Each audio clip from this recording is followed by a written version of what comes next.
What is up, creators? This is Tom. Welcome back to another video. In this one, what I want to talk today to you about is the Apple M1 Mac Mini. So I've now had this computer for a little over a week, and you can sort of treat this as almost like my first impressions of the computer. I actually ordered the computer about 6 weeks ago, but UPS I think lost my delivery over the holiday period, so that was good.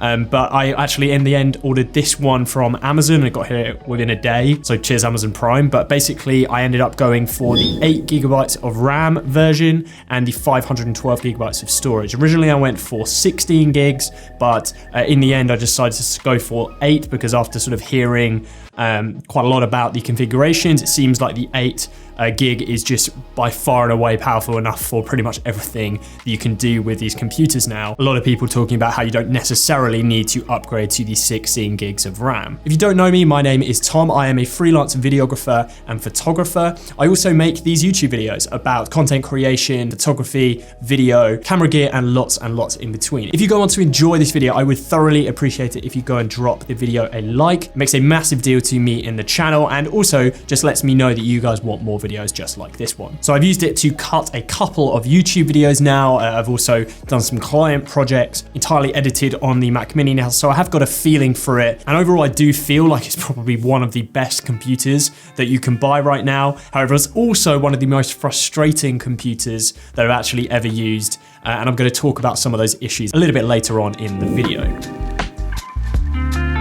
So you've probably heard, that's probably the reason you're on this video in the first place. This computer is ridiculously quick, especially for the price. Once more and more apps get optimized for the Apple Silicon, the Apple M1 chip that is inside this machine, it's going to be extremely interesting just to see how sort of snappy and how responsive the machine actually is. Apps like Google Chrome now is optimized for Apple Silicon, but even things like the Adobe suite, which, correct me if I'm wrong yet, don't actually have an update for the Apple hardware, but it's amazing to see just how well they actually perform, which I'm assuming they're running through Rosetta, which is the sort of system that communicates between M1 and migrating apps to be able to be compatible with it. So overall, just absolutely blown away with the performance on the machine. Things like booting up is ridiculously quick. Web browsing and general tasks on the machine are just an absolute breeze. But I did want to sort of run a quick test just to give you guys an idea on how much sort of tangibly faster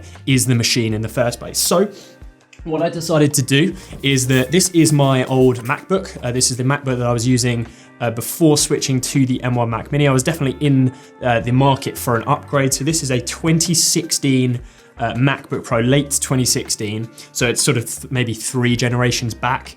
3 or 4 generations back of the MacBook Pro. But what this actually has is it has 8GB of RAM, so it's the same, using the same amount of RAM as in the Mac Mini, and it has a processor upgrade. So it's one of the Intel processors, but I believe it's 2.5 gigahertz, but I'll put it on the screen if that is incorrect. So what I actually did is I took the last project that I made here on the channel. It's an 11-minute long video about my desk setup, and I exported that video.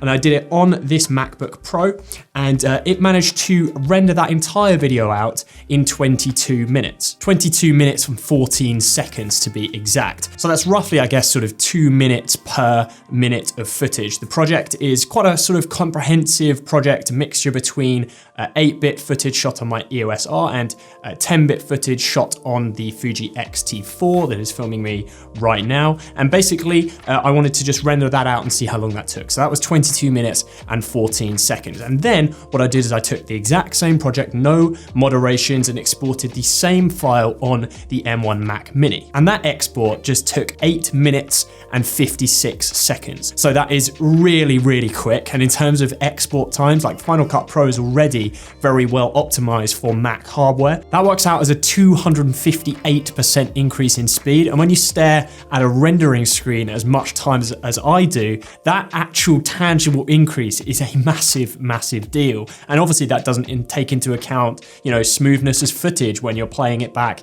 in your timeline. So as a proxy, we can sort of estimate that this computer here is, you know, almost 3 times faster than my own MacBook, and it cost me about half the price. I'm also really enjoying the ergonomics. I know this is, you know, a bit of a ridiculous thing to talk about with a computer like this, because obviously it's a desktop, but I have just really been enjoying like having a computer on my desk like this. I'm using it in collaboration with a Satechi base station, so it sort of increases the amount of ports, and I have an SD card slot right there now. That is absolutely amazing. I would thoroughly recommend one of these base stations for the Mac Mini if you are looking into purchasing one. And then the other just massive thing, I briefly talked about it before, but is the price. You can get the entry-level M1 Mac Mini for £699, $699. That is an unbelievably good deal. I'm gonna go as far as saying that is the best deal on a computer you can get in today's market. The computer is extremely quick, extremely robust, and I have no hesitation in recommending it to you.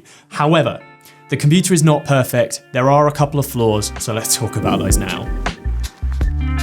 So there are a couple of really, I would say, bizarre, nuanced issues with the M1 Mac Mini. And most notably, and it's the thing which has got sort of the most talked about, is the Bluetooth issues. And there are definitely Bluetooth issues on this machine. You might get extremely lucky and maybe have a version that you are not experiencing Bluetooth problems with. Congratulations, I wish I had your Mac. I have experienced Bluetooth drops. I use, in collaboration with the Mac Mini, I use a Satechi wireless keyboard, and then I use an Apple Magic Mouse. The Magic Mouse I've not experienced any issues with, fortunately, but the keyboard does drop. And there will be times where I'm editing and all of a sudden it just drops out. And most of the time it does recover within a couple of seconds. So the Mac will sort of find the connection again on the keyboard and reconnect to the machine, and you'll be good to go. But there are some times where it continually disconnects, or it just entirely loses the connection and it won't sort of work for, you know, a good 5-10 minutes. All right, so I'm just editing this video. Like, I'm literally editing this video right now. And the perfect example has come up of the Bluetooth issue. So here I am trying to log into my Mac, and I'm trying to type on the keyboard, and it just won't even type into the password field. And this is, you know, just a classic example. Like, if I didn't have a wire, I'd be pretty screwed. And that is not really acceptable on a machine like this. Fortunately, I mean, my workaround is that I just have a cable. So I just plug a cable in if this is just happening into the keyboard. But this isn't really ideal, and it definitely shouldn't happen on machines like that. If my mouse was dropping all the time, you can't just plug a cable in on the Mac Mini and still use the mouse. So that is an issue, and you would need to, I guess, sort out a wired mouse. Fortunately, I believe the Apple accessories are a bit better compatible with the Bluetooth, and it tend to experience less issues. So maybe if you are seeing a lot of issues with Bluetooth on the Mac Mini, maybe go for one of the Apple sort of official accessories. Like I say, absolutely not perfect. Should Apple have released a computer with the Bluetooth issues of the extent that they have? Absolutely not. It definitely should have got picked up in QA testing, but it is what it is. The next one is waking from sleep, and this is an extremely annoying issue that hopefully can just be obliterated with a software patch, and I'm fingers crossed that happens in the next few weeks.